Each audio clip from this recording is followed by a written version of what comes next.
বিভিন্ন প্রকার সাধন ভজনের প্রণালী রয়েছে, ধর্মাচরণের পদ্ধতি রয়েছে।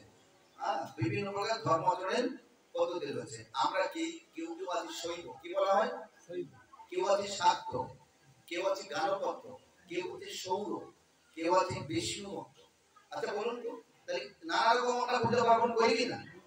যারা শিবের মধ্যে থাকে তাদেরকে বলা হয়, যারা বিভিন্ন দেবতা পদার্থের আরাধনা করে তাদের বলা হয় শাক্ত, যারা সূর্যদেবের আরাধনা করে তাদের বলা হয় সৌর, যারা গণেশ ঠাকুরের আরাধনা করে তাদের বলা হয় গানপত্য, যারা ভগবানের আরাধনা করে তাদেরকে কি বলা হয় ভক্ত। ভক্ত তো আবার এইরকম আবার কোয়ালিটি রয়েছে, কেমন যেমন আরাধনা নাম সর্বেশাম বিষ্ণু আরাধনা। এই কথা বলে যাবেন, আরাধনা নাম সর্বেশাম, ভালো করে শুনবেন, আরাধনা নাম সর্বেশাম কি আরাধনা? বিষ্ণু আরাধনা। মনে রাখবেন, আরাধনা নাম সর্বেশাম বিষ্ণু আরাধনা। এই কথা বলা যাবে না পাকার বাড়িটা কম দেন, পাকা আমাদের লাগবে না। দেখেন না আমাদের গরম নেই, দেখেছেন? কেননা মরলে তো বাবা এগুলো আর সেই সময় আগুনের মধ্যে দেবে ঠেলে, নাকি? এই সময় একেবারে মানে কি আগুনের সঙ্গে এইরকম করে যুদ্ধ করতে হবে, বুঝছেন? এই দেখতে এই করে ঠেলতে থাকবে, আর পুরুষ লোক হলে এইভাবে যুদ্ধ করবে, আর মাতাজিরা হলে হা হা হা করতে থাকবে, নাকি? সেই আগুনটা ধরুন এখানে জ্বলছে মনে করে। এই কথা বলা যাবে না ছোটরা। তো বলছে যে আরাধনা নাম সর্বেশাম বিষ্ণু আরাধনা। আরাধনা নাম সর্বেশাম, সমস্ত আরাধনার মধ্যে শ্রেষ্ঠ আরাধনা কোনটি? কথা বলবেন। আর সমস্ত আরাধনার মধ্যে শ্রেষ্ঠ আরাধনা কোনটি? বিষ্ণু আরাধনা। আরাধনার মধ্যে শ্রেষ্ঠ আরাধনা কোনটি? বিষ্ণু আরাধনা। বিষ্ণু তত্ত্বের মধ্যে, সমস্ত বিষ্ণু তত্ত্বের মধ্যে অর্থাৎ ঈশ্বর তত্ত্বের মধ্যে এর মধ্যে আর একটা শ্রেষ্ঠ আরাধনা আছে। বলছে আরাধনা নাম সর্বেশাম বিষ্ণু আরাধনা। আবার এই বিষ্ণু তত্ত্বের মধ্যে শ্রেষ্ঠ হচ্ছে আরাধ্য ভগবান ব্রজেশ তনয় তদ্ধাম বৃন্দাবন। এই বিষ্ণু তত্ত্বের মধ্যে শ্রেষ্ঠ আরাধনা কোনটি? কৃষ্ণ আরাধনা। কোন আরাধনা? কৃষ্ণ আরাধনা। বলছে কৃষ্ণ ভজনে নাহি জাতিগুলো, বিষ্ণু ভক্ত বলিনি কি কৃষ্ণ ভজনে নাহি জাতিকুলাদির বিচার। কোন ভজনে নাহি জাতিকুলাদির বিচার? আপনি যদি কৃষ্ণ ভজন করেন তার আর জাতিকুল বিচার, কিন্তু বিষ্ণু পর্যন্ত জাতিকুল বিচার আছে। তাহলে কার ভজন করলে জাতিকুলের বিচার থাকবে না? কৃষ্ণ ভজনে নাহি জাতিকুলাদির বিচার, যেই ভজে সেই ভক্ত অভক্তহীন স্থান। এবারে বলছে যে যে কৃষ্ণ যারা কৃষ্ণ ভক্ত, বলছে ভক্তি মুক্তি সিদ্ধি কামী সকলেই অশান্ত। ভালো করে শুনবেন, ভক্তি মুক্তি সিদ্ধি কামী সকলেই অশান্ত, কৃষ্ণ ভক্ত নিষ্কাম অতএব শান্ত। বিষ্ণু ভক্ত বলেছে আরাধনা নাম সর্বেশাম বিষ্ণু আরাধনা। বিষ্ণু আরাধনা হচ্ছে শ্রেষ্ঠ আরাধনা বিষ্ণু তত্ত্বের মধ্যে, কিন্তু এই বিষ্ণু তত্ত্বের মধ্যে আবার তার মধ্যে শ্রেষ্ঠ কোনটি? কৃষ্ণ আরাধনা। বলছে কৃষ্ণ যদি আরাধনা করেন তাহলে কি হবে, যে আপনার কৃষ্ণ আরাধনার মধ্যে এইটার কোনো প্রকার আপনার আর জাতি বর্ণ এগুলো থাকবে না। তখন আপনি কি করতে পারবেন? কৃষ্ণ ভজনে নাহি জাতিগুলো আদির বিচার। তারপরে বললেন যে ভক্তি মুক্তি সিদ্ধি কামী সকলেই অশান্ত। চারটি বর্গ রয়েছে। চারটি বর্গ কি কি বলুন তো? চারটি বর্গ এইগুলো জানতে হবে না? চারটি বর্গ কি কি? হ্যাঁ শুনুন, ধর্ম, অর্থ, মোক্ষ, কাম। এই চারটি দ্বারা ভগবত ধামে যাওয়া যাবে না বাবা। বলতে যখন আপনারা নৌকাবিলাস শুনেছেন নাকি? শুনেছেন তো? আগে আমরা তো ছোটবেলায় শুনতাম। শুনেছেন নৌকাবিলাস বালা কীর্তন? তা বলছে চারানা দিব করি পার করে দাও তাড়াতাড়ি, বলছে না? বলে আমি চারানাই পার করি না, চতুর্বর্গের ফল ফলে না, তাই না? বলে না কীর্তনিয়া বলছে চতুর্বর্গের ফল ফলে না। অর্থাৎ এখানে কৃষ্ণ বলছে চতুর্বর্গের ফল ফলে না। তার মানে কি, এইবার আপনারা যদি সমস্ত শাস্ত্র বিচার করে আপনি দেখেন সেখানে কি বলছে, ধর্ম অর্থ কাম মোক্ষ এই চারটি জিনিস বলছে। কি বলছে? যে ভক্তি মুক্তি সিদ্ধি কামী সকলেই অশান্ত, কৃষ্ণ ভক্ত নিষ্কাম অতএব শান্ত। বলছে অজ্ঞান তমের নাম কহিয়ে কৈতব ধর্ম, অর্থ, মোক্ষ, বাঞ্ছা আদি সব, এগুলি কৈতব। এগুলি কি? প্রবঞ্চনা করে এগুলি, এগুলি কৈতব। তার মধ্যে মোক্ষ বাঞ্ছা কৈতব প্রধান, যাহা হইতে কৃষ্ণ ভক্তি হয় অন্তর্ধান। এটা হলো ভগবত ভক্তির চূড়ান্ত সিদ্ধান্ত, যার দ্বারা আপনারা ভগবত ধামে যেতে পারবেন, যার দ্বারা আপনার পিতৃপাত্রের মঙ্গল হবে।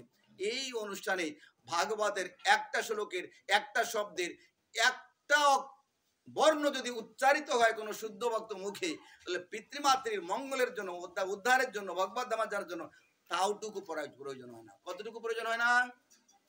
ভাগবত গ্রন্থের একটা শ্লোকের, একটা শব্দের, একটা অক্ষর বা বর্ণ উচ্চারিত হলে কোন শুদ্ধ ভক্ত মুখে এতটুকু প্রয়োজন, বুঝছেন?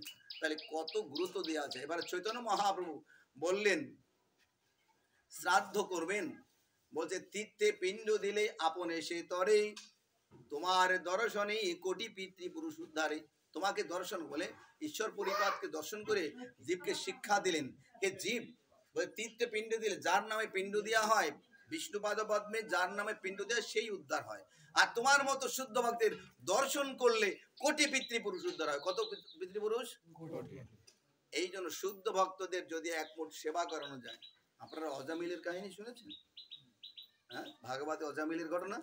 এই অজামিল কিভাবে উদ্ধার হলো? অজামিলের উদ্ধার হওয়ার কারণ কি?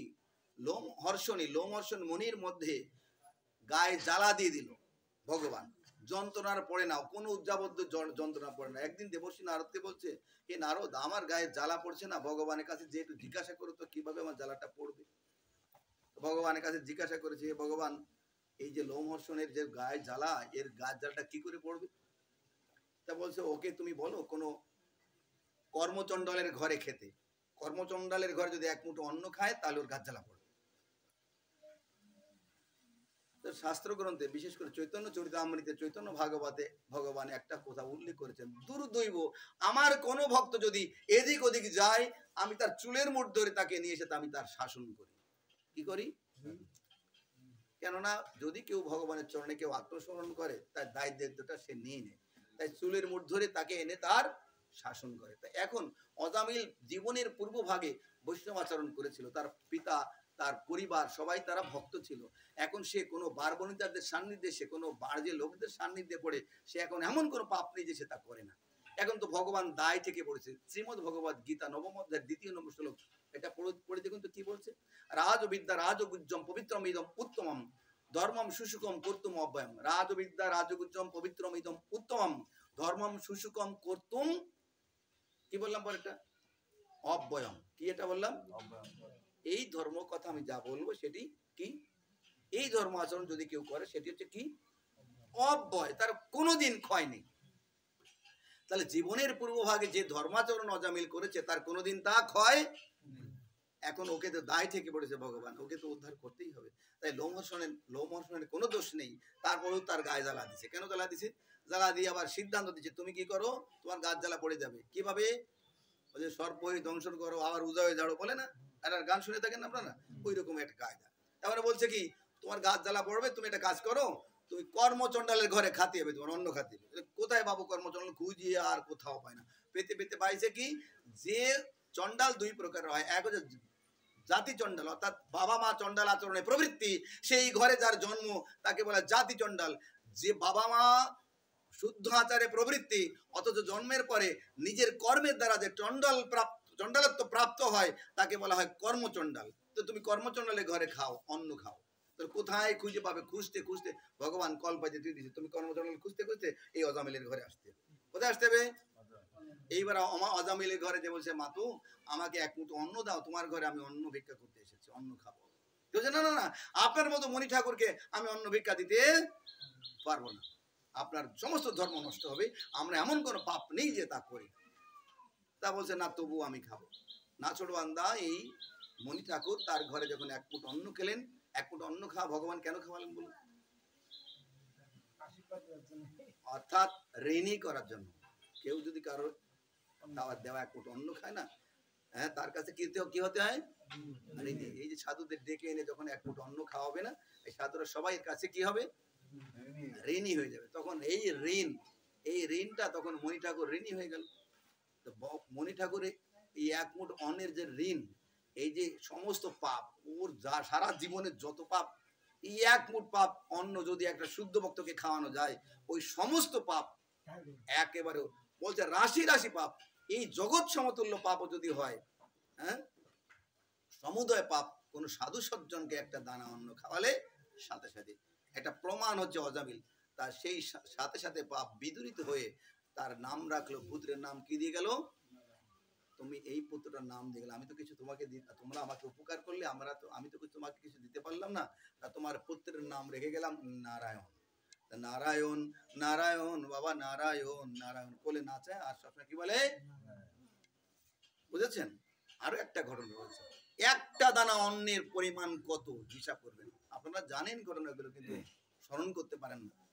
এই দেখুন তো, দুর্বাসা মুনি 10,000 শিষ্য নিয়ে নিমন্ত্রিত, মানে নিমন্ত্রণ খাইছে দুর্যোধনের ঘরে, খাওয়াইছে ডক মতো খাওয়ান খাওয়াইছে, এমন ভাবো রান্না বান্না করে খাওয়াইছে, হ্যাঁ, খাওয়ানো দাওয়ানোর পরে খাইয়ে সন্তুষ্ট হয়ে বসে বর্ষা। তো দুর্যোধন তো শয়তান লোক, হ্যাঁ, শয়তান লোকেরা ভালো কিছু চায় না, তাই কি, অন্যের ক্ষতি চায়, নিজের ভালোটারও দরকার নেই, অন্যের ক্ষতি কি করে নাকি? তাহলে কি বলছে, ওর বরটা কি বর চাইছে, হে মণি ঠাকুর, আপনি আমার ভাইরা খুব দুঃখ কষ্টে বনে জঙ্গলে বসবাস করছে, তা আপনি আমাকে এই বর দিন, অন্তত আপনি অন্তত তার ঘরে যদি এক ফুট অন্ন খান, তাহলে আমার ভাইরা আপনার মতো সাধুর যদি সেখানে এক ফুট অন্ন খায়, তাহলে ওর সমস্ত দুঃখ, শাস্ত্র কথা বলছে, দূর হয়ে যাবে। তা আপনি ওখানে অন্নটা, কিন্তু ও দুষ্ট লোকের মিষ্ট কথা নাকি, দুষ্ট লোকের উপরে মুখে বলছে যে তার মঙ্গল হবে, আর ভিতরে কি বলছে, 10,000 শিষ্য সহ ওরা কোয়ান থেকে দিতে দেবে, যখন খেতে দিতে পারবে না তখন অভিশাপ হয়ে যাবে, ও শেষ। মুখে বলছে একটা আর কাজে বলছে আর একটা, ওরা উপকৃত হবে। এখন আচ্ছা ঠিক আছে, তোমার বর যখন এইটা আছে, ঠিক আছে, ওই ঘরেই আমি অন্ন খাবো, যাই বলছে, দেখো দ্রৌপদী, আমরা এই 10,000 আমার শিষ্য সহ তোমার এখানে ভোজন করব, তা আমরা স্নান করতে যাচ্ছি, স্নান করে এসে ভোজন করবো, তুমি সব রেডি করো। তা আপনারা জানেন শাস্ত্র গ্রন্থ বলছে কি, যে এখানে উল্লেখ আছে দ্রৌপদীর একটা হাড়ি ছিল, সে কি হাড়ি, যে আশীর্বাদ পুষ্ট হাড়ি নাকি, যে দ্রৌপদী যা এই হাড়ি থেকে, রান্নার যে হাড়ি থেকে যতক্ষণ নিজে না খাবে ততক্ষণ যত মানুষ হবে তত মানুষ খেতে দিতে পারে, কিন্তু ওই দিন ও নিজের খাওয়া হয়ে গেছে। এমন সময় এই দুর্বাসা মুনি এসে অন্ন ভিক্ষা করছে, তখন এখন কোথা থেকে অন্ন দেবে বলুন তো, দিনে একবার, বুঝেছেন? দেবতাদের আহার দিনে কয়বার, মানুষের আহার দিনে কয়বার, মানুষের দিনে 2 বার, পশুদের আহার কয়বার, 3 বার না, পশুদের আহার 2 এর অধিক হলে হচ্ছে, 2 এর অধিক কত, সেগুলো হচ্ছে কার আহার হলো, পশুদের আহার। শঙ্খ বাজনা 3টা বাজনা বাজাতে ভগবানের উদ্দেশ্যে, যদি 4 বার বাজানো হয় তাহলে কি হয়, কি হয়, অসুরদের আহ্বান করা হয়, 5 বাজালে ওই রকমই হয়, 3 এর অধিক বাজালে কাদের আহ্বান করা হয়, অসুরদের। এইবার দেখেন আপনি ওই যে অনেক সময় ভালো ফু হয় না, ফু হয় না, ওই কন্দিতে তার কাদের আহ্বান হয়ে যাবে জানেন, তারা বিভিন্ন অপশক্তি গুলো হাজির হয়ে যাবে, বুঝেছেন? এই জন্য একটু ভালো করে আগেতে যা ভালো বাজুক মন্দ বাজুক ওইভাবে হিসাব করে বাজাবে, বুঝেছেন? এইবার দিনে 2 আহার হচ্ছে মানুষের জন্য, 2 এর তত অধিক আহার হচ্ছে অসুরদের জন্য, বুঝেছেন? এইবার দুর্বাসা মুনি এবার এখন দ্রৌপদী তো দিনে এক আহার করে, দেবের আচরণ, দেবতাদের আচরণ করে, এখন এই এক আহার তার তো আহার হয়ে গেছে, এখন কোথা থেকে অন্ন দেবে? তখন ভগবানকে ডাকছে, হে ভগবান, তুমি ছাড়া আমার এই দুর্দিনে আমাকে কে রক্ষা করবে, আমার এই 5টা স্বামী বা তাদের বংশ সব ধ্বংস হয়ে যাবে, এই তাহলে আমি যদি তাদের পুত্রবধূ হিসাবে, হে ভগবান, হে কৃষ্ণ, হে মধুসূদন, হ্যাঁ, হে দীনবন্ধু, হ্যাঁ দীনবন্ধু, হে করুণা সিন্ধু, তুমি যেখানে থাকো তুমি সেখান থেকে এসে আমাকে রক্ষা করো, এই দুঃসময় তুমি ছাড়া আমাদের কোনো উপায় নেই। কৃষ্ণ ছুটতে ছুটতে, দ্রৌপদী খুব কষ্ট হয়ে গেছে, তুমি আমাকে কিছু খেতে দাও, বা যার জন্য জ্বালায় জ্বলিয়ে মরছি আর তুমি আবার এসে তোমাকে খেতে দাও, না দ্রৌপদী আমার যে পরাণ যায়, শীঘ্রই একটা দানা অন্ন দাও আর একটু জল দাও, তাহলে আমার কোনো হাঁড়িতে অন্ন নেই, তুমি আরে যা আছে কোন আছে দেখো না, একটু যা আছে একটা দানা দাও, তো বলছি তো আমার খাওয়া গেছে কিছু, তো হাঁড়ির মধ্যে দেখো না কিছু আছে নাকি, দেখো দেখো আমার প্রাণ যায়, তাহলে দৌড় হাড়ির দেখে গায়ে একটা অন্য, মানে ওই একটা অন্য ভগবানের লাগাই দিতে হবে। কেন না লাগাই দিতে হবে? কেননা ওর কাছে ঋণী হতে হবে, তো তা না হলে ওদের উপকারটা করবো কি করে? তাহলে একটা অন্যের ঋণ বলছে 10,000 সন্ন্যাসী, 10,000 সাধু সব পেট ভরিয়ে একটা অন্যকে এক গ্লাস জল খেয়ে একটা উদ্গার ছেড়েছে, ঢেকুর ছেড়েছে। ওই এক ঢেকুরে সব পেট ফুলি, এখন আর হাঁটতে পারছে না, স্নান করে হাঁটতে পারছে না। এবারে সাধুদের একটু অন্ন দানা খাওয়ালে কি হবে বুঝতে পেরেছেন? হাজার হাজার সাধারণকে খাওয়াবেন, একটা সাধুরকে একটা দানা খাওয়াবেন, আপনার বাবা মার কল্যাণ হয়ে যাবে। শ্রাদ্ধ পদ্ধতিতে উল্লেখ আছে। আপনি যখন ওই যে বৃদ্ধি পড়ায় না, বৃদ্ধি পড়ায় মন্ত্র পড়ায় না, আপুদায়িক মন্ত্র পড়ায় না, বিয়ের সময় ওখানে মন্ত্র আছে, বলছে পিতৃপক্ষে একজন ব্রাহ্মণ আর দেবপক্ষে একজন, দুইজন ব্রাহ্মণকে দুটো অন্ন খাওয়ালেই ওইটাই আপনার আব্বুদায়িক মন্ত্র। বুঝেছেন? তাতে এখন যদি সরাসরি কোনো সাধু সজ্জনকে যদি দিতে পারেন ভালো, না পারলে কুসময়, কুসময় মানে কুশ দিয়ে তৈরি করে, ব্রাহ্মণ তৈরি করে বসায় দুটো অন্ন দিতে হবে। তাহলে এইটাই হলো আব্বুদায়িক মন্ত্র। বুঝলেন? তার মানে কি? ব্রাহ্মণকে, ব্রাহ্মণ, হু ইজ ব্রাহ্মণ? ব্রাহ্মণ হচ্ছে ব্রহ্ম জানায়িত ব্রাহ্মণ, অর্থাৎ যিনি নিজে, যার 9টা গুণ থাকবে, সমদম তপশৌচ ক্ষান্তি রাজ্যপম জ্ঞান বৈরাগ্য আস্তিক্য চাতুর্বর্ণাং মহাসৃষ্টং গুণকর্ম বিভাগস তস্যকতরম অভিমাম বিদ্যুকতরম অভিমাম। সমস্ত শাস্ত্রের নির্যাস স্বয়ং ভগবান শ্রীকৃষ্ণ শ্রীমদ্ ভগবত গীতা তিনি আমাদের মধ্যে পরিবেশন করেছেন। গ্রন্থরাজ অমলপ্রাণ শ্রীমদ্ ভাগবতম, যেটি হলো ব্যাসদেবের একেবারে জ্ঞানের চরম পরিণতিতে তিনি যে গ্রন্থটা লিখেছেন সেটি হচ্ছে কি? গ্রন্থরাজ অমলপ্রাণ শ্রীমদ্ ভাগবতম সংহিতাম। 20 জন মুনির 20 খান সংহিতা, এক একজন মুনির এক এক ধরনের সংহিতা, কারোর সঙ্গে কারো কোনো মিল তাল। তারপরেও যদি তাতে অত্রি সংহিতা, বিভিন্ন সংহিতা, মনু সংহিতায় এখানে যদি ব্রাহ্মণদের গুণ দেখেন, এই ব্রাহ্মণদের ডেকে এনে কাজ করলে কি হবে শুনুন, মনে রাখেন। কোন ব্রাহ্মণ যদি সার্ভিস হোল্ডার হয়, চাকুরিজীবী হয়, যদি ব্রাহ্মণ যদি গো পালন করে, ব্রাহ্মণ যদি কৃষিজীবী হয়, যদি ব্যবসায়ী হয়, তা বলছে ওই সমস্ত ব্রাহ্মণদের যদি মন্ত্র পড়ানো হয়, ব্রাহ্মণের বিষ্ঠা পান করবে মিত্র ব্যক্তি। কি পান করবে? পায়খানা খেতে হবে। এবার আপনি কি করবেন? ব্রাহ্মণ কখনো এই সমস্ত কর্মে প্রবৃত্তি থাকবে না। কি করবে? যজমান এক মুঠো অন্ন যা দেবে তাই তার গ্রহণ করতে হবে, এবং তাই ভগবানের কাছে দিয়ে ভগবানের কাছে প্রার্থনা করবে, হে ভগবান, আমার যজমানেরা যা কিছু দিয়েছে তোমাকে এই অফারিং করলাম, তুমি এটা গ্রহণ করে ওদের মঙ্গল করে দাও। নিজে সবসময় জন্য ব্রত আদি পালন করবেন, এবং এই অন্ন আদি যে এনে তপস্যা করে ভগবানের কাছে প্রার্থনা করবেন, এই জন্য তাদের নাম পুরোহিত। পুরের হিত সাধন করবে বলে এদের নাম কি? এবারে কি করবেন আপনারাই বুঝেন। এটা গ্রন্থ শাস্ত্র, এটা যে সংহিতাগুলো, সমস্ত শাস্ত্র সংহিতা বিশ্লেষণ করে একটাই সিদ্ধান্ত আছে। সেই সিদ্ধান্ত কি? সিদ্ধান্ত হচ্ছে সেটি, যেটি যে সিদ্ধান্ত হচ্ছে যে কৃষ্ণ ভজনে বলছে একজন কৃষ্ণ ভক্তের কোনো কি কাজ করলো ও দেখার বিচার। একজন কৃষ্ণ ভক্ত যদি ঋষি মুষি হয়, ওই চামড়ার মধ্যে স্বয়ং ভগবান দেবতা সমস্ত তীর্থ সেখানে থাকে। একজন ভক্ত যদি সে মৎস্যজীবী হয়, তবু তার কাছে সে থাকে ভগবান ভক্তাধীন ভগবান। কে কোথায় থাকে দেখুন। তার প্রমাণ কি? প্রমাণ অর্জুন কে বলছে, হে অর্জুন, নেমন্ত্রণ দিতে গেছে দ্বিতীয় দিনে, দ্বিতীয় দিনে নেমন্ত্রণ দিতে বলছে, হে অর্জুন, তোমার ওখানে যে আমি খাবো, তুমি আমার এখানে দুটো অন্ন না খেয়ে তোমার আমি ছাড়ি কি করে? এটা তেলের বাটি দিছে, তাও কিসের বাটি? তেল তো মাখিছে, মানে গন্ধ গন্ধ এই ঝামেলা, এই কেউ মাখে তো না, মাখলে তো হবে না। এবার আর স্নান করতে যাবে, যে চামড়া ভিজানো, ওর মধ্যে স্নান করা যায়? তখন চামড়া ঠেলা দিয়ে দেখি গঙ্গা দেবী। তা বলছে, মা গঙ্গা, তুমি আমার রক্ষা করার জন্য এখানে আসছো? মা গঙ্গাকে বলছে, তুমি আমাকে রক্ষা করার জন্য এখানে আসছো, খুব ভালো কাজ করেছো, আমি তো মরছিলাম, এই চামড়ার মধ্যে ডুবিয়ে মরবো। অর্জুনকে বলছে, ও অর্জুন, তোমাকে রক্ষা করার জন্য আমি এখানে আসিনি, আমার নিজের রক্ষার জন্য আমি এসেছি। কেন? কি জন্য? বলছে, এই রুইদাস পরম ভক্ত, এর হস্ত পদ ধৌত জল এখানে আছে, এইখানে স্নান করে আমার সমস্ত পাপ মুক্ত হওয়ার জন্য আমি এখানে এসেছি, আমি তোমার জন্য আমি এখানে আসিনি। বুঝেছেন?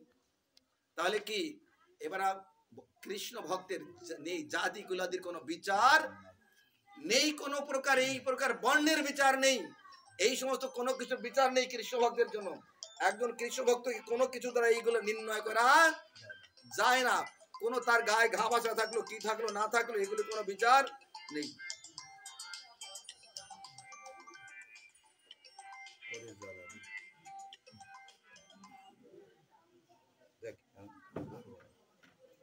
এইবার আপনি দেখুন,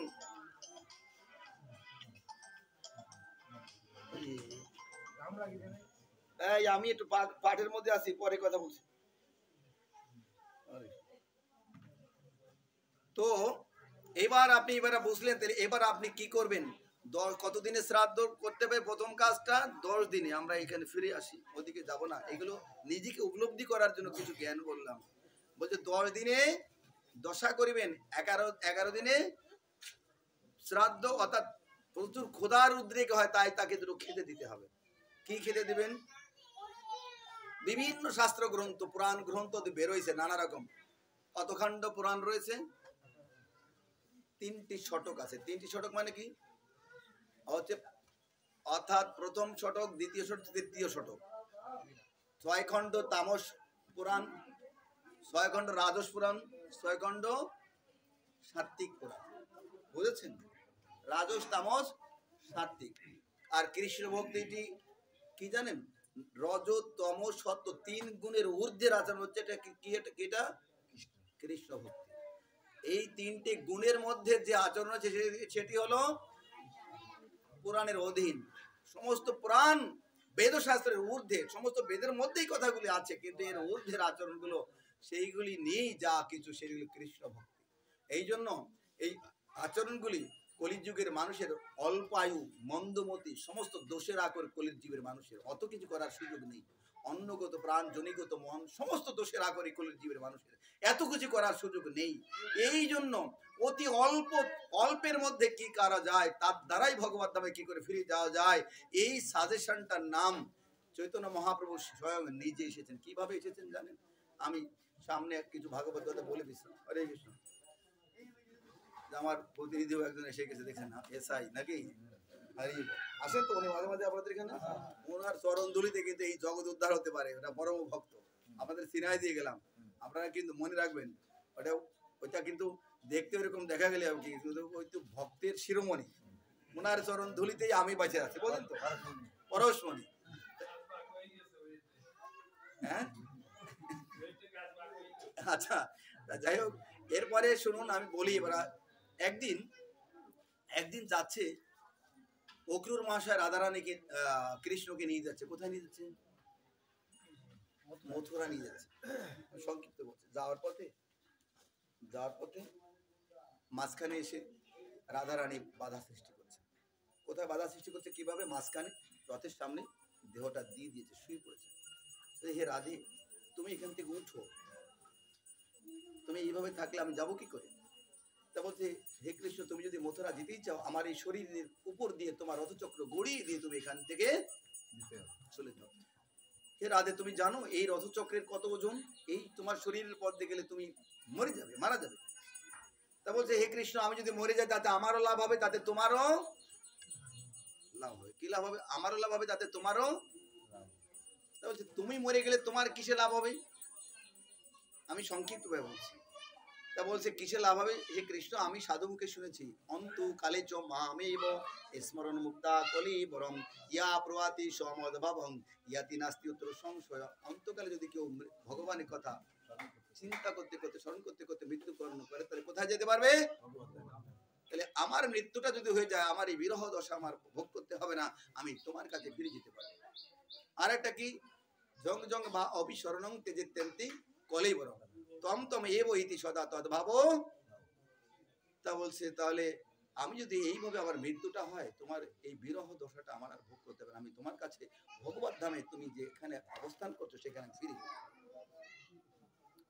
সে নয় বুঝলাম, তোমার লাভ হবে। তা আমার কিসে লাভ হবে? তা বলছে, তোমার লাভ হবে কি করে জানো কৃষ্ণ? মৃত্যু অর্থাৎ কোন যাত্রাকালে যদি কারোর মরদেহ দর্শন করে যাত্রা করে, তার যাত্রা সফল হয়। যাত্রা কি হবে? এখানে টিকাকারগণ বলছেন যে যার তার মরদেহ দেখে গেলে যাত্রা শুভ হয় না। কার দেহ? যে দেহ কোন শুদ্ধ ভক্ত আলিঙ্গন করেনি, যে দেহ তার হাত দ্বারা ভগবানের সেবা করেনি, ভক্ত সেবা করেনি, যে দেহের নাসিকা দ্বারা ভগবানের চরণে অর্পিত পুষ্প বা তুলসী পত্রের গন্ধ গ্রাণ নেয়নি, হ্যাঁ, যে চক্ষু দ্বারা ভগবানের চরণ দর্শন করেনি, ভক্ত দর্শন করেনি, হ্যাঁ, এইভাবে যে দেহটা ভগবত সেবায় নিযুক্ত হয়নি, সেই দেহ দেখে গেলে কোনো সফল হয় না। কিন্তু হ্যাঁ, হে রাধে, তুমি যা বলছো তোমার কথা তো ঠিক আছে, তুমি একজন ভক্ত, তোমার মরা দেহ দেখে গেলে আমার যাত্রা সফল, ঠিক আছে, এটা বুঝলাম। ইতিমধ্যেই দেখতে পাচ্ছে রথের সম্মুখে তার সমস্ত বৃন্দাবনের যে সখীবৃন্দ যারা ছিল, গোপী রাজা ছিল, সব পড়ে গেছে। যতদূর শোক যারা সব রাস্তার পরে কারা শুয়ে আছে। তাহলে তুমি তোমার রথ যদি চালা যেত, আমাদের সবার শরীরের মধ্যে রথটা চালায় চলে যাও। তো বলছে দেখো তোমাদের মধ্যে এই যে ভক্তি, আমি কি করে লাভ করতে পারি বলো তো? আমার মধ্যে তো এইরকম ভক্তি নেই। তাহলে হে কৃষ্ণ, তুমি যেই দিন তুমি ভক্ত হতে পারবা, তোমার ভগবান যতকাল থাকবা ততক্ষণ তুমি আর এই ভক্তি তুমি বুঝতে পারবে, এই বিরহও তুমি বুঝতে পারবে। তাহলে আমি কি করে ভক্ত হতে পারবো? এবার সখীবৃন্দ বলছে দেখো তুমি সেই দিনই ভক্ত হতে পারবা যদি কোনো শুদ্ধ ভক্তের চরণ রজ দ্বারা অভিষিক্ত হতে পারো, সেই দিন তুমি ভক্ত হতে পারবা। শুদ্ধ ভক্তের চরণ রজ দ্বারা কিভাবে অভিষিক্ত হবো? কোথায় বাবা আমি শুদ্ধ ভক্ত? এখন ওখান থেকে রথের থেকে নেমে এসে রাধারানীর চরণ দুখানি ধরে বক্ষে এবং মস্তকে ধারণ করে বলছে এই যে আমি শুদ্ধ ভক্তের চরণ আমার মস্তকে ধারণ করলাম, এখন আমি ভক্ত হব তো? বলতে না বলতেই কৃষ্ণের মস্তকে ছিল চাচর ও চিকুর ও কেশ, তা মণ্ডিত মস্তক হয়ে পরিণত হয়ে গেল। তার পরনে ছিল পীতবেশন, তা গৈরিক বসনে পরিণত হয়ে গেল। তার হাতে ছিল কি? হাতে ছিল বাঁশি, তা কি হয়ে গেল? করকমণ্ডলিতে পরিণত হয়ে গেল, দণ্ডকমণ্ডলিতে পরিণত হয়ে গেল। তার গলায় ছিল বৈজয়ন্তী মালা, তার সব তুলসী মালাতে পরিণত হয়ে গেল। তার দাঁতের সঙ্গে তিলক ধারণ হয়ে গেল। এই দৃশ্য দেখে এবং সঙ্গে সঙ্গে চৈতন্য অর্থাৎ তখন সঙ্গে সঙ্গে সেই কৃষ্ণ, সেই এই চৈতন্য মহাপ্রভু রূপী কৃষ্ণ বলে উঠলো যে দেখো একজনের চরণ ধুলিতে যদি আমার এরকম পরিবর্তন হয়, এতটুকু ভক্তি লাভ করতে পারে, তোমরা এখানে যতজন আছো ভক্তরা, তোমাদের সবার চরণ ধুলি আমার মস্তকে দাও। তোমাদের সবার চরণ ধুলি নিয়ে আমি কলির প্রারম্ভে আমি আপামর জনসাধারণের মধ্যে এই ভগবত ভক্তি বিতরণ করব। বুঝেছেন? সেই নন্দসুত যিনি চৈতন্য গোসাই নিজ নাম করি দান, তারিল জগত তুমিও যাইয়া লহ নিজ পরিত্রাণ। সেই মহাপ্রভু, সেই নন্দসুত এবারে চৈতন্য মহাপ্রভু রূপে আমাদের মধ্যে এসেছে। কিসের জন্য? আমাদের উদ্ধারের জন্য। বলছেন কুলীন পণ্ডিত ধনী এরা বড়ই অহংকারী, এরা কৃষ্ণ ভক্তি সহজে লাভ করতে পারে না। দেখুন আপনি সাতক্ষীরা সার্কেলে যান, আপনাদেরই সম্প্রদায়, সেখানে কত ভালো ভালো ভক্ত, আমার ফেভারিট ভক্তগুলো সব, হ্যাঁ, যে দেখবেন আপনাদের সম্প্রদায় শিব বনিতাই প্রভু কত ভালো ভক্ত, হ্যাঁ, প্রেম হরি প্রভু, কৃষ্ণপ্রিয় প্রভু ঢাকাতে আছেন, কত ভালো ভক্ত। এরা দিন রাত সেবা করছে, কোনো ক্লান্তি নেই, হাজার হাজার মানুষের রান্না করছে, কোনো ক্লান্তি নেই, কোনো পয়সা করে ডিমান্ড নেই। কত ভালো ভক্ত দেখুন, যে দেখুন, আর কত ভালো তারা, আপনাদেরই সম্প্রদায়, দেখেছেন? এর জন্য আমি এখন দেখেছি আমাদের রামসরা দেবগুরুর কাছে ফোন করে দিয়ে বলছে প্রভু যতগুলো জাতি বর্ণ কোন এখন ঋষিকুলে যে কয়টা ভক্ত আছে তারা যে দয়া দৈন্য আছে, তার একনিষ্ঠতা আছে, তার কোনোটার মধ্যে যেটা দেখা যায়। আমরা আগে শুনতাম ব্রাহ্মণ বংশে জন্মগ্রহণ করে যদি বৈষ্ণব হয় তা শোনায় সোহাগা হয়, সত্যি না মিথ্যা বলেন তো? মিথ্যে কথা বলবেন, এটা কি কথা? মহাপ্রভু বললেন কুলীন পণ্ডিত ধনী এরা বড়ই অভিমানী, আর উনি বলছেন ব্রাহ্মণ হয়ে যদি সে বৈষ্ণব হয় তা শোনা কথা, সত্যি না মিথ্যে? মিথ্যে কথা। কেন? এই অহংকার পরিত্যাগ করতে তার বহুকাল খড়কুটো পোড়াতে হয়, বহু জন্ম বিগত করতে হয়, অত সহজ নয়। বরং বলুন তো এইখানে যদি একখানি জল ঢেলে দেবো, জলটা কোন দিকে যাবে? যারা নিচকুল উদ্ভূত তারা অতি সহজে নিজের মধ্যে আমি তো নিচকুল, আমি অমুক, আমি আমি আমার কিছু নেই, আমি ছোট, আমি, হ্যাঁ, যত যে ছোট হতে পারবে সে তার দিকে তত ভক্তিটা গড়ায়। এবার আপনারা বুঝুন এই ভগবত ভক্তিটা কত, এইভাবে মহাপ্রভু তিনি আমাদের মধ্যে এসেছেন। তিনি কি করতে এসেছেন? হরিনাম বলছে, হরির নাম হরির নাম হরির নামই বকি বলম কোনো নাস্তিব নাস্তিব নাস্তিব গতির উন্নতা। এই আপনি যে শ্রাদ্ধ করবেন, আমি সেদিকে একটা বিবাহ পড়াতে গেছি, পারুলিয়া, দেভাটা পারুলিয়া। এখন আপদৈহিক মন্ত্র পড়া আছে, ব্রাহ্মণ একদম বসে আছে, পণ্ডিত, পঞ্জিকার পাতায় কত 135 নম্বর যে সেই পণ্ডিত, বলছে আমি 135 নম্বরের পণ্ডিত। তাহলে বলছে আজ আপনি যখন এই যে ভোজ্য দান করলেন তখন ব্রাহ্মণের নাম উচ্চারণ করলেন কেন? আপনারা তো ব্রাহ্মণ কাজে লাগান। আমি তো ব্রাহ্মণের কথা বলেছি বটে, কিন্তু এই ব্রাহ্মণের কথা বলিনি তো। কি ব্রাহ্মণের কথা বলছি? বলছেন সাত্তত ব্রাহ্মণ, ওর খুলি দেবে। কি ব্রাহ্মণ? সাত্তত ব্রাহ্মণ মানে কি? বলছে ওম তৎসদিতি, যিনি সুখদেব, ব্যাসদেব, নারদ, দেবর্ষি নারদ এবং কৃষ্ণ ভগবান এদের আদর্শ ফলন করে যে ব্রাহ্মণ তাকে বলা হয় সাত্তত ব্রাহ্মণ। এই যে মানে জন্মগ্রহণ করলে যে ব্রাহ্মণ, ওই ব্রাহ্মণ, বুঝেছেন? ওই ব্রাহ্মণ না, বুঝেছেন? এই যাত্রাপুর বসে একদিন আমার কাছে এক ব্রাহ্মণ আমার নাম লিখেছে। আপনার নামটা একটু বলুন তো, আপনার কথা শুনে ভালো লাগছে, আপনার নামটা আমি লিখে নিয়ে যান, মোবাইল নাম্বারটা দেন। আমার নাম শুভ গোবিন্দ দাস। ও আমাকে বলছে আপনারে বড় দাসটা দিয়ে দিলাম। এই যাত্রাপুরে বসে বলে আপনাকে কি দিলাম? বড় দাসটা দিয়ে দিলাম। বড় দাসটা কি দিলেন? দয়াকার তালি বর্ষা। তা বলছে দয়াকার তালি বর্ষা বড় দাস নাকি? এটা কি গরুর রক্ত খাওয়া দাস? এই আবার কিছু মনে করবেন না, ওই আমাদের আছে দাস, শেষ করে দেবেন, আমার বড়ি ফাটাই দেবেন নাকি? তাহলে এই বড় দাসটা দিয়ে দিলাম, এটা ভালো কাজ করছে। বলছে দেখো এই দন্তস্ব দাস আমার লাভ করতে আমার অনেক কষ্ট করতে হয়েছে। গুরুদেব আমাকে এই দাসখত দিয়েছেন। কি দিয়েছেন? দাসখত দিয়েছেন। এনার নাম কি? দীনপবন। ওনার আগের টাইটেল ছিল কুন্ডু মশাই, হ্যাঁ, আর এখনকার টাইটেল কি? দাস। এই দাসখতটা লাভ করতে উনি এখন তৃপ্ত, জানেন? আমি ভগবানের দাস, আমাকে একটা দাসখত দিয়েছেন গুরুদেব আমাকে। আমি মৃত্যুর সময় আমি ভগবানের কাছে যেতে বলতে পারবো আমার গুরুদেব তো আমাকে তো আমি নয় অনাচার করেছি, আমার গুরুদেব তো আমাকে দাসখত দিয়েছেন, এ ভগবান আমার একটু সুযোগ দিন। বলতে পারবে না? এটা দাসখত লাভ করেছে, এটা আপনাদের লোভ হওয়া উচিত। এটা এরকম ভাবে এই শ্রাদ্ধ সম্পর্কে এরকম হাজারো কথা আছে। দেখবেন আমরা দেখবেন এই পুরাণ গুলির মধ্যে বিভিন্ন প্রাণ, বিভিন্ন শাস্ত্র গ্রন্থগুলিকে প্রক্ষিপ্ত অংশ বিভিন্ন মতের লোকেরা তারা ঢুকিয়ে দিয়ে উল্টো পাল্টা লিখেছে। কি লিখেছে? যে কৃষ্ণ তার বাবা মা শ্রাদ্ধ করার জন্য, পূর্বপুরুষদের শ্রাদ্ধ করার জন্য এত লক্ষ শুকর মানে নিয়ে এসছে। মহাভারতে এখানে উল্লেখ কোথায় লেখা আছে? কোন কোন মহাভারতে? কালী সিংহের মতে। কালী সিংহের মহাভারত কোন ভাই? যে পয়ের সন্ধে লেখা। কি লেখা? মূল মহাভারতে ওগুলো নেই। মহাভারত লেখা ব্যাসদেবের লেখা। তুমি কালী সিংহের মহাভারত পয়ের সন্ধে লেখা, তাই লেখা আছে তুমি বলে এই করেছে সেই করেছে। এইগুলো হাবি জাবি গ্রন্থ পড়ে আপনারা চিন্তা করবেন না, এইগুলো করে সমাজকে কলুষিত করবেন না। আপনারা সঠিক পন্থা ধারণ করুন।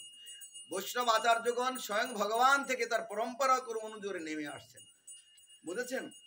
আমি সেদিনকেও একটা বিজ্ঞান বিশ্লেষণে সেখানে দেখলাম, সেখানে তারা বলছে একেবারে পরিষ্কার ভাষায় বলছে আমাদের পূর্বপুরুষ সবাই ভেজ ছিলেন। কি ছিলেন?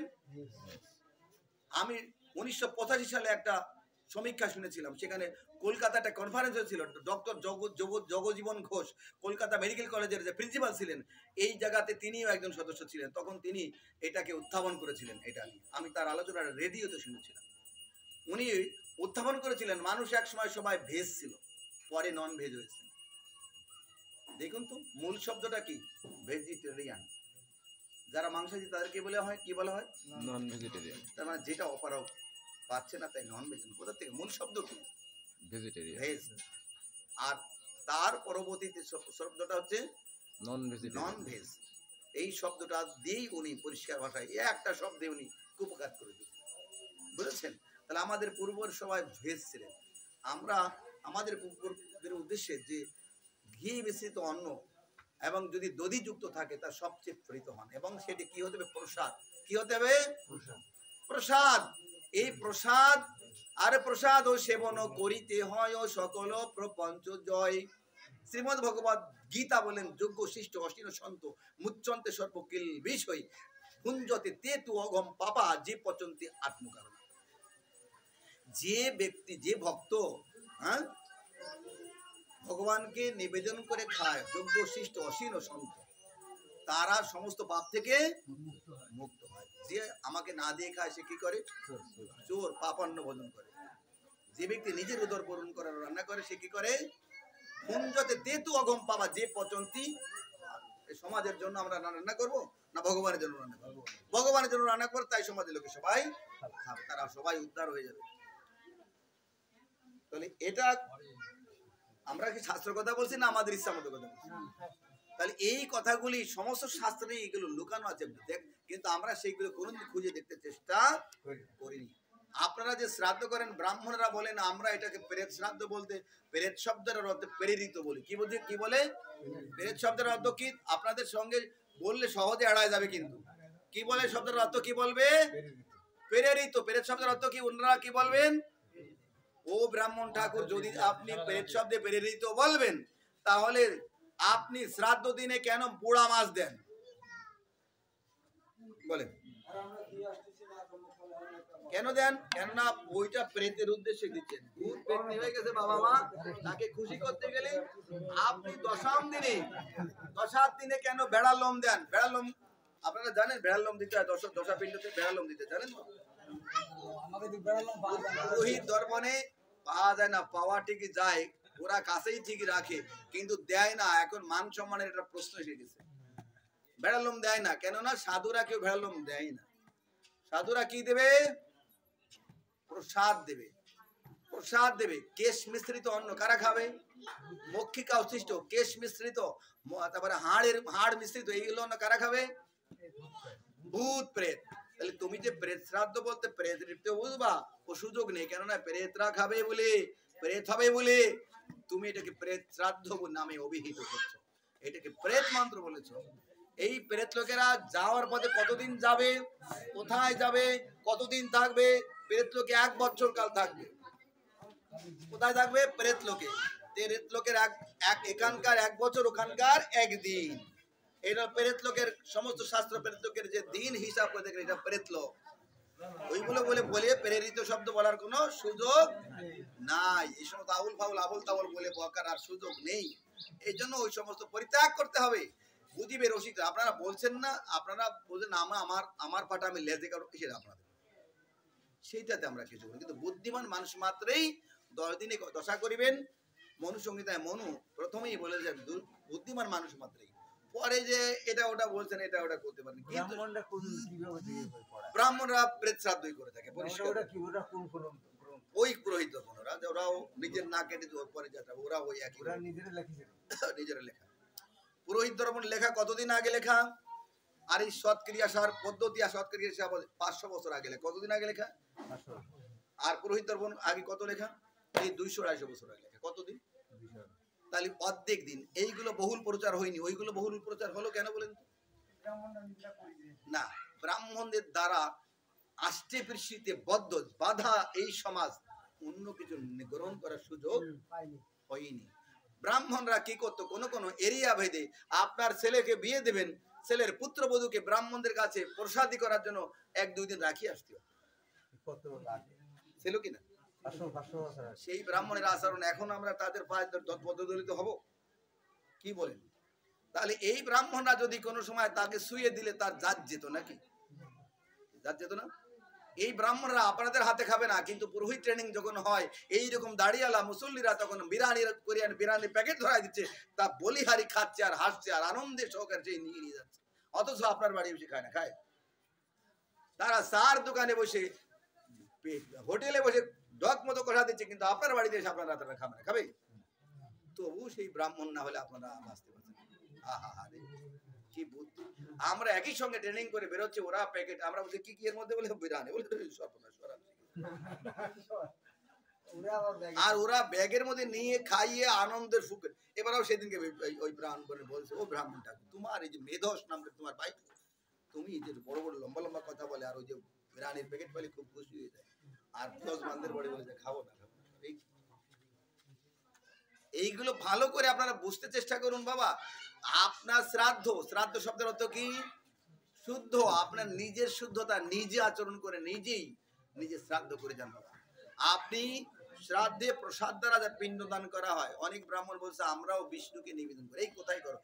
তোমার জীবনে কোন এক মুঠ খাওয়ার সময় নিবেদন করো? তা বলছে ওই যে ব্রহ্ম অগ্নি ব্রহ্ম অর্পণং ব্রহ্ম, এই যে একটা 38 নম্বর শ্লোক আছে গীতা, ওই যে এই বেটা, এইটা কি ভগবানকে সেবা করার পদ্ধতি? ভগবানের সেবা করার ভগবানের জন্য স্পেশাল রান্না হতে হবে। ভগবানকে রান্না করতে গেলে কোন পাত্রে রান্না করতে হবে পুরাণ গ্রন্থগুলিতে পরিষ্কার ভাষায় বলে দিয়ে আছে। যে কোনো পাত্রে, যে সমস্ত পাত্রে অমেধ্য স্পর্শ হয় সেই সমস্ত পাত্রে ভগবানের রান্না হবে না। যে সমস্ত পাত্র বলছে কোনো মক্ষিকা কোনো বিষ্ঠা আদি স্পৃষ্ট হয় তা ভগবানের রান্না চলবে না।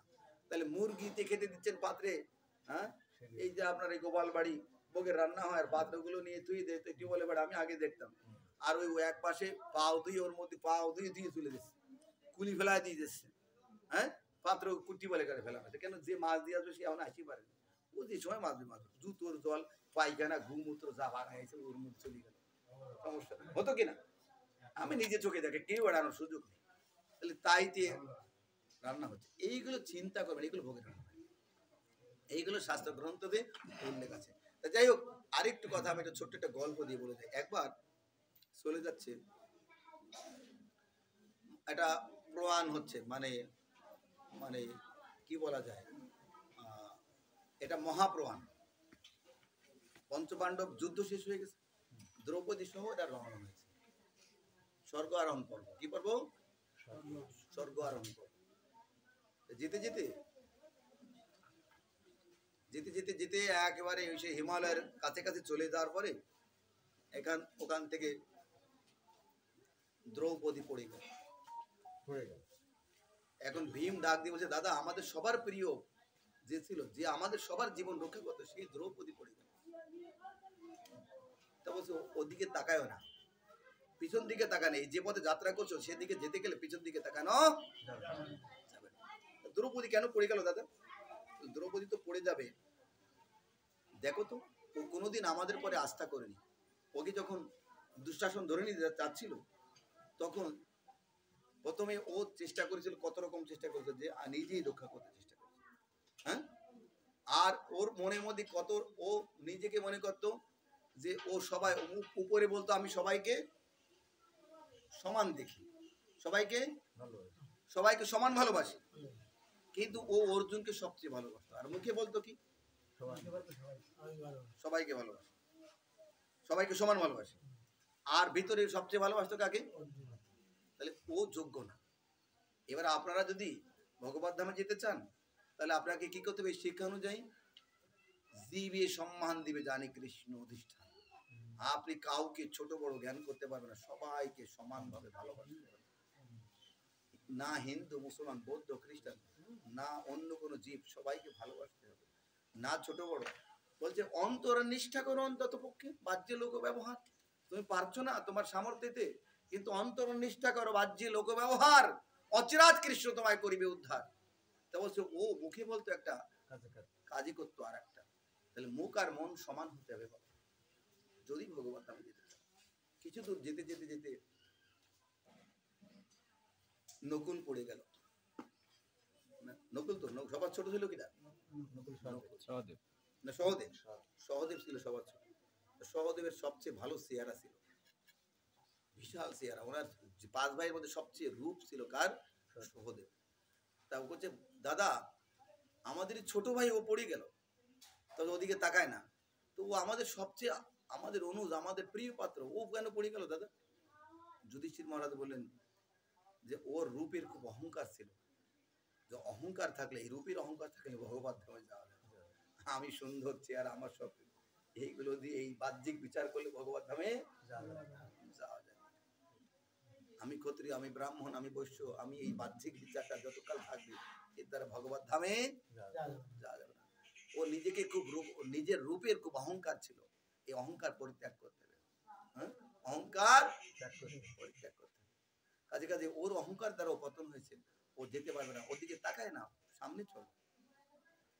কিছু দূর যাওয়ার পরে পড়ে গেল, নকুল পড়ে গেল। দাদা নকুল পড়ে গেল, তবে ওদিকে তাকায় না, ও মনে করতো কি ওর থেকে বুদ্ধিমান আর এই জগতে কেউ নেই, কারণ ও সংকেতটা পেত, কোনো না কোনো বিপদ আসতে লাগলে প্রথম সংকেত ও পেত, বুঝছেন? জ্যোতির্বিদ্যাতে ওর ভালো পারদর্শী ছিল, যে কোনো কিছু সংকেত আগে সংকেত আসতো, কোনো দুর্ঘটনা ঘটে যাচ্ছে, কোথায় কি অসুবিধা ছিল, সমস্ত সংকেতটা ওর কাছে আগে ওটা বুঝতে পারে। এই জন্য ও নিজেকে মনে করতো ওর থেকে বুদ্ধিমান আর এই জগতে, তা বলছে এই জগতের কোনো বুদ্ধি না, হ্যাঁ বলছে আমি আমার, বলছে আমার কোনো গুণ নেই, হে কৃষ্ণ, হ্যাঁ গণয়তে দোষ মানে গণয়তে গুণ মানে দোষ পাবা, গুণ লেশ মাত্র পাবা না, বিদ্যাপতি বলছে গুণ লেশ না পাওবি মোর, গণয়তে দোষ গুণ লেশ না পাওবি মোর, এটা কি বলছে বিদ্যাপতি, এটা বিদ্যাপতি, এটা বৈষ্ণব কবি বিদ্যাপতি বলছে আমার দোষ গুণ বিচার করলে বলছে লেশ মাত্র গুণ আমার মধ্যে খুঁজে পাবো না, হে কৃষ্ণ। তুমি তো আমার নাথ জগন্নাথ, যেহেতু তোমার নাম, আমি তো তোমার বাহির না, তাহলে আমার তোমার চরণ ছাড়া কেন করবো? আমার মধ্যে কোনো গুণ নেই, দোষ আছে প্রচুর, গুণ লেশ মাত্র পাবা না। তা বলছে এই অহংকার আমাদের মধ্যে নিজেকে তৃণাদপি শুনেছেন, আমি তৃণের, আমাদের কোনো গুণ নেই, এত তৃণ হতে হবে, অন্যকে সম্মান দিতে হবে, নিজে অমানহীন অন্যকে সম্মান দিতে হবে, পথে হাঁটতে গেলে মাথাটা নত থাকতে হবে, সবাইকে নিজেকে সম্মান, হৃদয়ের অন্তর্নিষ্ঠা করে, মুখে না, অন্তর প্রত্যেকে ভালোবাসতে হবে, এইভাবে দিবে সম্মান দিবে, হ্যাঁ নিজেকে ছোট মনে করবো যদি আমার বাবা হতো, যদি আমার বড় ভাইটা হতো, আপন বোধে দেখতে হবে, আবার বুঝতে হবে যে এটা আমার কেউ না, এই জগতে ভগবান তুমি ছাড়া আমার এই জগতে কেউই বান্ধব নাই, সবসময় মনে রাখবে। তা বলছে ওর মধ্যে এইরকম অহংকারের কারণে আজকে যেতে পারলো না, বলছে কিসের অহংকার? ওর বুদ্ধির অহংকার, ওই বুদ্ধির অহংকার। আর আগের জন্য কিসের অহংকার ছিল? রূপের অহংকার। বুদ্ধির অহংকার রাখা যাবে সাধুদের মধ্যে? যাবে না। বৈষম্য করা যাবে? যাবে না। এবারে বলছে ও আমার গুরু ভাই, ও গুরুগণ্ড, ও অনাচার করে, ও ভালো না, ওর বিচারও করা যাবে না, যাবে? ও ভালো আচরণ করে না, ওর সঙ্গ পরিত্যাগ করতে হবে। আর ওর সঙ্গ পরিত্যাগ করতে হবে কেন? ভগবানের কাছে ওর জন্য প্রার্থনা করতে আরো বেশি করে, নাকি ও যেন আরো ভালো হয়, ও যেন ভালোভাবে উঠে আসতে পারে, সবার জন্য এইভাবে প্রার্থনা করতে। এটা এবারে বলছে কিছু দূর যাওয়ার পরে অর্জুন পড়ে গেল। দাদা অর্জুন পড়ে গেল, আমাদের সবচেয়ে প্রিয় ভাইটা, যে ও কৃষ্ণের যে সখা, সে কেন পড়ে গেল? ও তো কৃষ্ণের সখা ছিল, ও পড়ে গেল কেন? বলছে দেখো অর্জুন ওর মনে কত, ওর তীরের সম্মুখে এই জগতের কেউ দাঁড়াতে পারবে না, ওই এক মুহূর্তের যুদ্ধে সমস্ত জয় করতে পারবে, এইরকম ওর চিন্তা ছিল। কিন্তু ওর যদি এই চিন্তাটা সঠিক হতো তাহলে 18 দিন কেন যুদ্ধ করলে? তাহলে এইটা চিন্তা ঠিক নেই। তাহলে বললো তাহলে ওর এই অহংকারের জন্য, ও যে সবচেয়ে বড় যোদ্ধা, ওর উপরে যোদ্ধা এই জগতে কেউ নাই, এটা কে জানতো? ওর থেকে একজন বড় যোদ্ধা ছিল, কে বলুন তো, কে বলতে পারবে? না, কর্ণ থেকেও বড় যোদ্ধা। কে যোদ্ধা ছিল?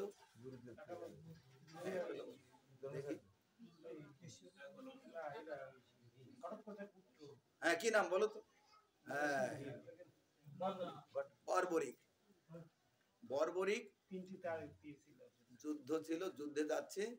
এখন কৃষ্ণ তো বুঝে ফেলাইছে, কাজ সারিছে, ব্রাহ্মণের বেশে সামনে আগে গেছে। তুমি কোন জায়গায় যাচ্ছ? আমি যুদ্ধে যাচ্ছি। তুমি কার পক্ষে যুদ্ধ করবে? যে পক্ষ দুর্বল সেই পক্ষে যুদ্ধ করবে। কোন পক্ষে যুদ্ধ করবে? যে পক্ষ দুর্বল। তাহলে ধরেন এই পক্ষে যুদ্ধ করতে করতে এই বছর ওই পক্ষে দুর্বল, ওই পক্ষে যাবে, মানে এই করতে করতে দুই পক্ষ শেষ, তার মানে একদম শেষ। তাহলে এই তো সর্বনাশ। তোমার কাছে কি অস্ত্র আছে? তো আমার এক বাণে সমস্ত যুদ্ধ আমি শেষ করতে, তোমার একবারে সমস্ত যুদ্ধ শেষ করতে পারো? হ্যাঁ পারি। তুমি এই গাছে যে তেঁতুল গাছটা আছে উপরে, এই তেঁতুল গাছটার সমস্ত পাতাগুলো একবারে তুমি বিদ্ধ করতে পারো? হ্যাঁ পারি। দেখাও। তীর যোজনা করে একেবারে এক বাণী, তো একটা পাতা পাত তলে থুইছে, একটা পাতা হাতের মধ্যে ধরে রাখছে, এমন বলছে না তুমি পারো না। তা বলছে দেখান সেই পাতাটা, আমার দেখান কোন পাতা পারিনি। তো হাতের মধ্যে একটা পাতা দেখে শিরাও ফুরিয়ে গেছে, পাততলে পাতাটা দেখে শিরা ফুরিয়ে গেছে, সঙ্গে সঙ্গে আঙ্গুলিতেও চক্রটা বার করে বলছে কেঁচা আং দিয়ে দিছে। তুমি যে বড় যুদ্ধ তুমি যে পারবা না, গেলেই যে যুদ্ধ শেষ হবে না এটা আমি বুঝে ফেলাইছি। হ্যাঁ, তার মায়ের আশীর্বাদ, হ্যাঁ, দুর্গা দেবীর আশীর্বাদ, এটা এ আর খণ্ডন হবে না। আমার ভক্তকে দেওয়া যে আশীর্বাদ দেওয়া রয়েছে আমি তার সঙ্গে পারবো না, কাজে তোমার সময় থাকতেই শেষ করে দিলাম। তাহলে কি করে, হে কৃষ্ণ তুমি করলে কি? আমি জানতাম তুমি স্বয়ং ভগবান, আমি তোমার হাতেই আমি আমার আমার ঠাকুমার কাছে আমি চাইছিলাম যে কি করে আমি ভগবানের হাতে মরতে পারবো। তা বলছে যুদ্ধ ছাড়া, ভগবানের সঙ্গে যুদ্ধ ছাড়া তুমি তোমার আত্মা মরবা না। আমি বুঝতে